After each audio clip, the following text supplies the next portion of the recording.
pertama-tama saya sudah minta maaf juga ke dia. Jadi saya udah mau itikat baik juga tadinya, pengen udah nggak usah dilanjutin lagi. Jadi saya mau jelasin dulu. Pertama kali saya kerja di situ 2022, saya diangkat jadi asistennya dia. 2022 saya bekerja seperti biasa. Pekerjaan saya itu job desk-nya itu pagi-pagi saya datang harus ngepost. Terus abis itu saya ikut dia kalau keluar Instagram sebut dong. Ya, ngepost di sosmednya dia, sosmed pribadinya, karena sosmed pribadinya itu dipercayakan sama saya. Jadi semuanya itu yang ngepost itu kadang dia. Jadi kalau misalkan dia belum bangun, mungkin saya yang ngepost gitu. Terus saya yang ngepost, terus saya juga yang ikut dia keliling. Misalkan dia mau pergi keluar, saya ikut. Kalau misalkan nggak ada orang, saya yang videoin.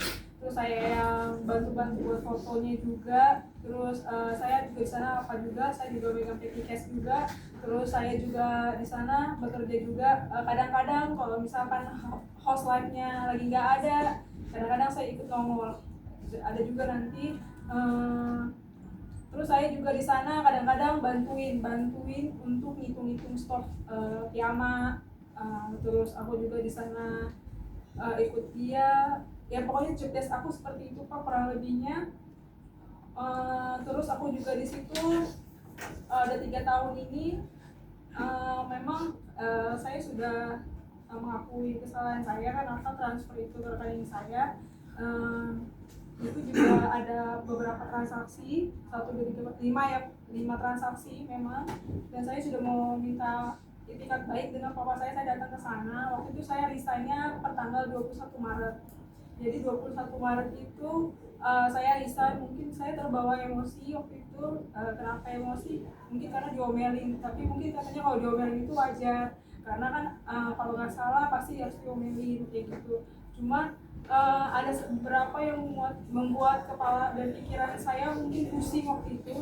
Kenapa? Karena saya harus cari brand, saya harus WhatsApp-WhatsAppin brand, terus saya juga harus jualan bunga, terus ditambah lagi ada beberapa hutang-hutangnya yang mungkin penagihannya langsung ke saya.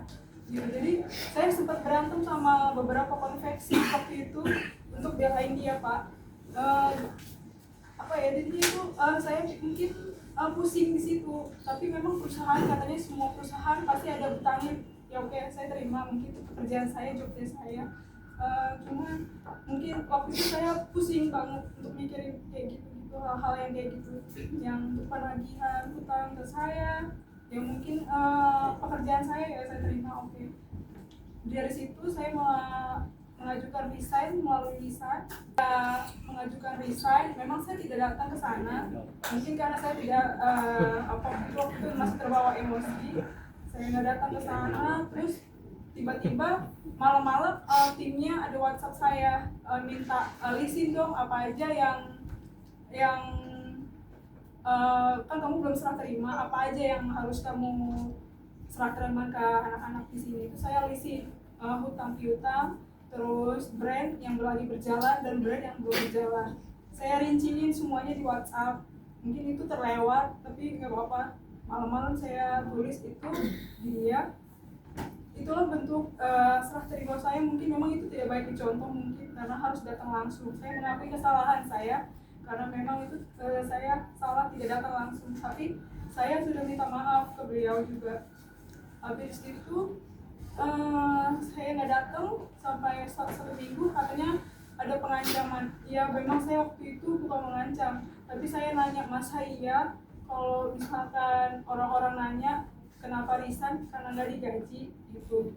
Memang salah satunya saya waktu itu minta duit komisi saya, komisi penjualan bunga sama endorsean saya selama bulan Februari, karena yang dia baru transfer ke saya itu senilai 5 juta. Aku mau jelasin lagi, mungkin yang beredar ini banyak yang bilang katanya gajinya Frida 10 juta ya. Enggak, gaji saya itu cuma 5 juta selama 3 tahun saya kerja, itu cuma 5 juta. Tapi memang kalau saya dijualan komisinya dapat 3%. Itu sih mungkin mereka 3% apa 30%? 3% Pak. persen dari setiap penjualan bunga atau penjualan endorsean yang lain-lain. Jadi kalau misalkan endorsannya dikit, ya mungkin saya nggak dapat full. Tapi kadang-kadang memang dia kasih saya bonus seperti itu. Mungkin karena kerjanya saya sampai jam 12 malam, sampai jam 11 malam gitu Pak. Karena mungkin jam kerjanya saya di atas 12 jam, itu aja sih.